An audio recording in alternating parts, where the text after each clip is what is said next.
Hello friends, સ્વાગત છે તમારું મારી ચેનલ કુક વિથ નીલમમાં. આજે આપણે બનાવીશું એકદમ ટેસ્ટી 2 પ્રકારના પાણીપુરીના પાણી, ધાણા ફુદીનાનું ગ્રીન પાણી અને ગોળ આમલીનું ખાટું મીઠું પાણી. તો ચાલો બનાવીશું. જો તમને મારી રેસીપીના વિડીયો પસંદ આવે તો મારી ચેનલને લાઈક અને સબસ્ક્રાઈબ કરજો અને બાજુમાં રહેલ બેલ આઇકોનને ક્લિક કરજો.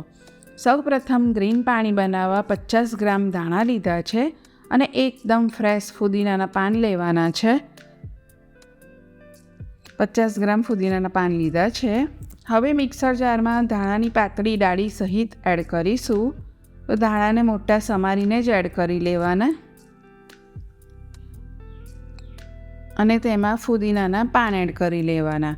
તો તમે જેટલા ધાણા અને ફુદીનો ફ્રેશ લેશો ને એટલા આપણું અહીંયા પાણી સરસ બનશે. હવે તેમાં 2 મરચાંને સમારીને એડ કરી લેવાના. તો મરચાં તમે તમારા ટેસ્ટ પ્રમાણે વધારે કે ઓછા લઈ શકો છો. આદુના નાના 3 ટુકડા એડ કરી લેવાના. 1 ચમચી લીંબુનો રસ એડ કરવાનો, જેથી પાણીનો કલર ખૂબ જ સરસ ગ્રીન આવશે. અને બધું સારી રીતે પીસી લેવાનું. થોડું પાણી એડ કરીને પીસી લઈશું. બસ, તો આ રીતે એકદમ સરસ તમે જોઈ શકો છો કે પીસાઈ ગયું છે અને આ રીતે એકદમ સ્મૂથ પેસ્ટ આપણે બનાવી લેવાનું છે. બસ આ રીતે. હવે તે એક તપેલીમાં આપણે એડ કરી લઈશું અને મિક્સર જારને ધોઈને પણ થોડુંક પાણી એડ કરી લેવાનું અને ધોઈને એડ કરી લઈશું. હવે તેમાં 1 લીટર જેટલું પાણી એડ કરી લેવાનું. તો તમે જોઈ શકો છો કે અહીંયા પાણીનો કલર એકદમ સરસ ગ્રીન આવી ગયો છે. હવે પાણીમાં સ્વાદ પ્રમાણે મીઠું એડ કરવાનું. અડધી ચમચી સંચર પાવડર એડ કરીશું. અડધી ચમચી કેરીનો પાવડર એડ કરવાનો.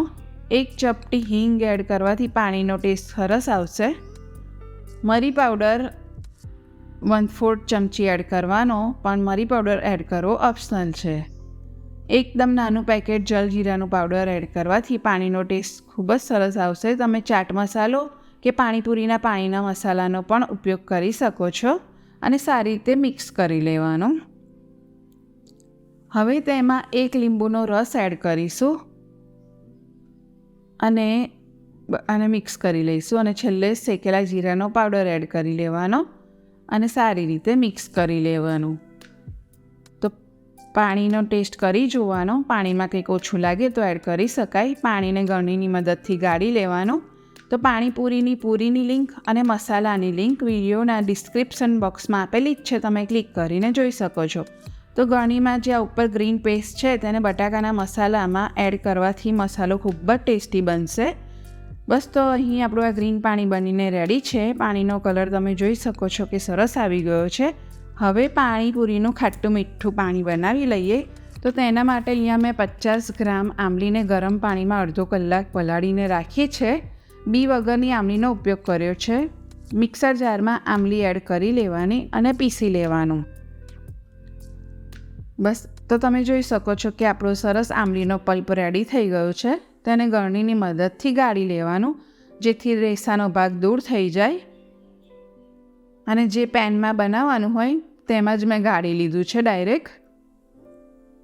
તો તમે જોઈ શકો છો કે આ રીતે આંબલીનો પલ્પ રેડી થઈ ગયો છે. હવે ગેસની ફ્લેમ ચાલુ કરી પેનને આપણે ગેસ ઉપર મૂકી દેવાનું અને તેમાં 100 ગ્રામ ગોળ એડ કરી લેવાનો અને મિક્સ કરી લેવાનો. તો ગોળ તમે જોઈ શકો છો કે ગોળ ઓગળી ગયો છે અને આ રીતે ઉકળવા માંડે એટલે ગેસની આંચ ધીમી કરી લેવાની અને તેમાં મસાલા કરી લઈશું. તો તેમાં 1 ચપટી હિંગ એડ કરીશું. શેકેલા જીરાનો પાવડર એડ કરી લેવાનો. 1/4 ચમચી મીઠું એડ કરવાનું. 1/4 ચમચી સંચર પાવડર એડ કરીશું. અડધી ચમચી લાલ મરચું પાવડર એડ કરવાનો. 1/4 ટીસ્પૂન જેટલો મરી પાવડર એડ કરીશું. અને હવે ગેસની આંચ બંધ કરી લેવાની. બધું મિક્સ કરી લેવાનું અને તેને એક બાઉલમાં પલ્પને આપણે કાઢી લઈશું, જેથી ઠંડો થઈ જાય. અને તમે આ પલ્પને બનાવીને ફ્રોઝન પણ કરી શકો છો. તો જ્યારે પાણી આપણે બનાવવું હોય ત્યારે તેનો ઉપયોગ કરી શકાય. અને પલ્પને ઠંડો થવા દઈશું. હવે એક બાઉલમાં પાણી બનાવવું હોય એમાં આપણો પલ્પ એડ કરી લેવાનો અને જેટલું પાણી બનાવવું હોય તેટલું પાણી અંદર એડ કરી લેવાનું અને મિક્સ કરી લેવાનું. જો વધારે પલ્પની જરૂર પડે તો એડ કરવાનો. આ જે પલ્પ બનાવ્યો છે તે 1 લીટર પાણીમાં એકદમ પરફેક્ટ બની જશે. તો તમે જોઈ શકો છો કે અહીંયા આપણે બંને પાણી બનીને રેડી થઈ ગયા છે. તેમાં આઈસ ક્યુબ એડ કરી લઈશું અને તેમાં તીખી બુંદી એડ કરી લેવાની. તો આ રીતે તમે પાણી જરૂરથી બનાવજો, બધાને ખૂબ જ પસંદ આવશે. અને સરસ મિક્સ કરી લઈશું.